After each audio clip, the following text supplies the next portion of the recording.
Welcome to this unit on AI and health data. By the end of this unit, you will be able to describe the concerns relating to data collection and use.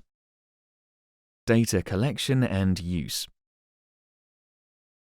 There are four major concerns in relation to the use of health data in AI-guided research and drug development. 1. The quality of data. 2. Safeguarding privacy. 3. Excess data and commercialization. 4. Data appropriation. We'll now look at each concern in more detail.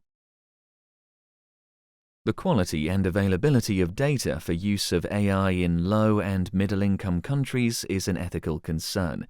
For example, poor quality or biased data could distort the performance of AI.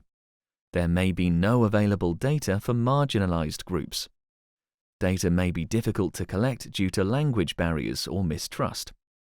Training data may be based on unpublished, untested, and unverified results. Furthermore, training data will always have one or more systemic biases because of underrepresentation of a gender, age, race, sexual orientation, or other characteristics. Secondly, the collection, use, analysis, and sharing of health data have consistently raised concern about individual privacy. A lack of privacy could either harm an individual, for example, through discrimination on the basis of health status, such as the denial of health insurance, or where predictive algorithms produce inappropriate results which may harm the patient. A lack of privacy may also affect a person's dignity if sensitive health data are shared with others.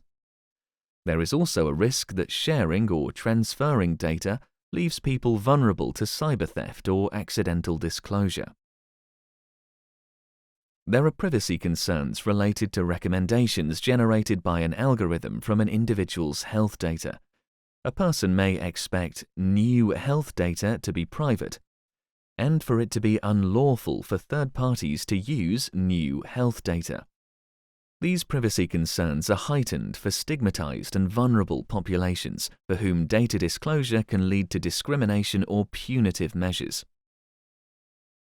There is also concern about the rights of children, particularly in relation to future discrimination based on the data accumulated, children's ability to protect their privacy, and their autonomy to make choices about their healthcare.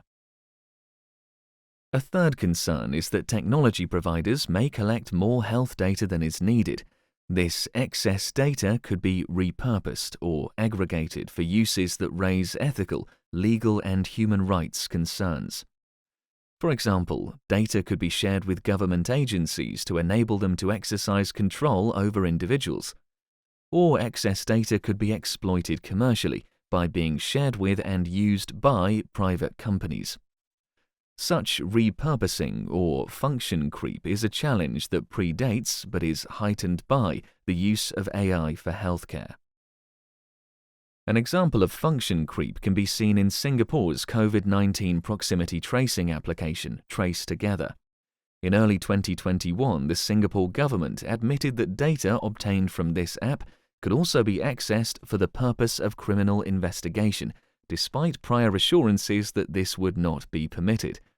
In February 2021, legislation was introduced to restrict the use of such data to the most serious criminal investigations, such as for murder or terrorism-related charges, with penalties for any unauthorized use.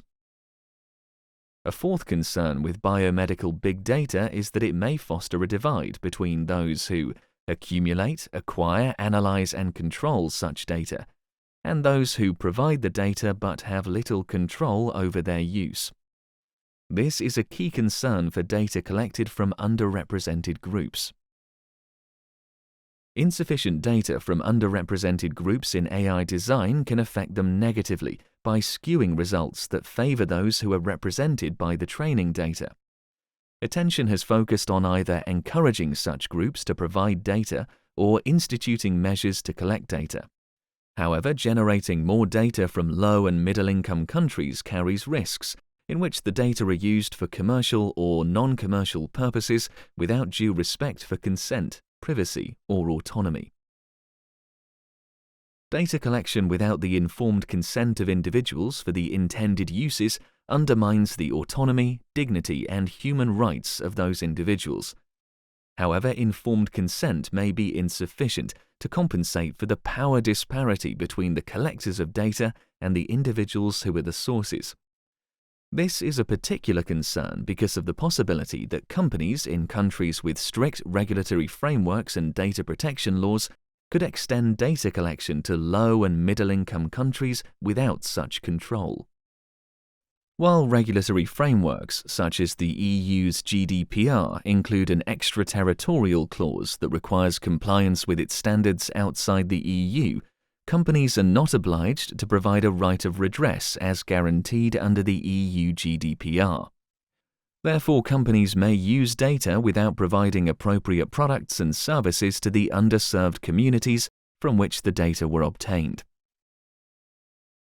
Individuals in these regions, therefore, have little or no knowledge of how their data are being used by a government or company, no opportunity to provide any form of consent for how the data could be used, and often less bargaining power if recommendations based on the data have an adverse effect on an individual or a community. You have now completed Unit 3 of Module 4, Ethical Challenges. In the next unit, we will look at mechanisms for safeguarding privacy.